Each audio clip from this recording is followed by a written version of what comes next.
So I'm going to talk about social anxiety disorder, otherwise known as SAD. So what is social anxiety? Social anxiety, otherwise known as social phobia, is a type of anxiety disorder in which a person has excessive fear of social situations and is self-conscious of being closely watched, judged, or criticized by others. And I ironically chose this template because a person with social anxiety would not want to be the center of attention. So for some statistics, social anxiety is one of the most common mental health conditions affecting 15 million US adults each year, according to the National Institute of Mental Health. And the typical age of onset is the mid-teens, although it could emerge out of a childhood history of shyness that later develops into social anxiety. And about 36% of people with social anxiety don't speak to a healthcare provider until they've had symptoms for at least 10 years. So some of the signs and symptoms: they'll worry days or weeks before an event occurs. They'll avoid places where there's other people. They have a hard time making or keeping friends, sometimes having one or none. They will blush, sweat, or tremble in the presence of others. They'll feel sick to their stomach and miss school or work. And they recognize their fear is excessive or unreasonable. And this symptom is more common in adults, that they can understand this as opposed to children. And they worry about being embarrassed in front of others. But not every single person has to have every single one of these symptoms, but it's just the common ones that are looked for. So some common situations in which a person experiences social anxiety is speaking in front of a group, talking to strangers or authority figures, talking on the phone, eating or drinking in front of other people, talking to someone that they perceive as attractive, or asking questions in front of a class. So for the diagnosis, there's no specific test to determine whether or not someone has social anxiety, but a healthcare provider will ask you to list your symptoms, which I previously mentioned, and these symptoms must persist for at least 6 months before being diagnosed, and you must meet the criteria. And the criteria includes a constant fear of social settings due to the fear of humiliation or embarrassment. You feel anxious before any social gathering or event, and anxiety that disrupts your normal routine, academic functioning, relationships with others if you're lucky enough to have relationships, and it prevents you from achieving your goals. And without treatment, this can last for years or even a lifetime. So a person with social anxiety, when they're anxious, they'll undergo 4 components of a vicious cycle.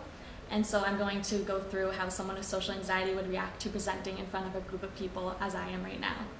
So it will begin with negative thoughts, such as I'm going to screw up, or they'll think I'm boring, or my voice will shake.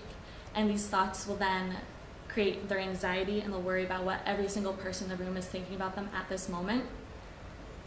And these thoughts then start to create physical symptoms, and your body will react to your feelings.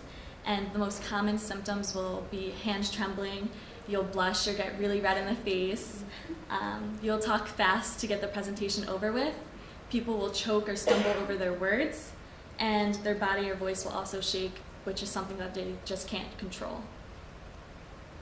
And the fourth and final component is their behaviors.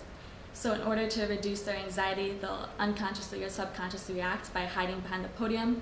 They will avert their gaze because they don't want to look at any person in the audience.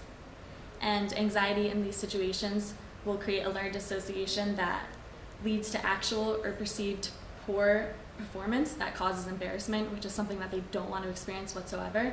So this feeling then causes people with social anxiety to stay clear of these situations in the future because they never want to experience this feeling again. And through this learned dissociation, they believe that these situations will always lead to a bad outcome and embarrassment. So the 3 types of behavior of a person with social anxiety is avoidance, escape, and safety. So for avoidance, a person with social anxiety will stay away from situations that make them feel anxious. So for example, they will turn down going out with friends if they're lucky enough to have some. They will also not present at work when given the opportunities. And for escape, they will leave situations within minutes of arriving. And for safety, they will play on their phone during a lunch break to avoid talking to others. And they will use the buddy system, and sometimes they even drink to cope with their anxiety, but it can be unsafe when they drink too much. In extreme case scenarios, people with social anxiety will underachieve in school due to bad test anxiety or the fear of participation in class. They will not apply for their dream job because they don't want to go through the interview process. They won't use public bathrooms. They can't eat in front of other people. They will not even show up to family gatherings because they're afraid of the people that they know the most. They're less likely to marry. They're more likely to drop out of school or be unemployed, more likely to not have any friends, and in extreme cases, they'll never leave the comfort of their own homes for months or even years. So the exact cause of social anxiety is unknown. It's a combination of environmental factors and genetics. So negative events that could cause social anxiety is bullying, problems at home, or sexual abuse. And this creates a learned association that you can't trust the people that you know the most. So that creates more anxiety with strangers. And also there's biological factors such as a serotonin imbalance, which regulates your mood, and an overactive amygdala, which controls your fear response and how someone reacts to fearful situations. And lastly, for treatments, there's psychotherapy, which teaches a person new ways to think or behave in situations that make them feel anxious to make them less anxious. There's also medication that is prescribed, such as anti-anxiety and antidepressants. They can go through exposure therapy, which they gradually learn to face these situations as opposed to avoiding them. And in exposure therapy, they break the learned association that situations cause anxiety and that there's other outcomes opposed to embarrassment and they can be successful. And lastly, there's also group therapy where they learn and practice social skills and they work with other people facing the same exact problems in order to overcome their own. And these are some of my references.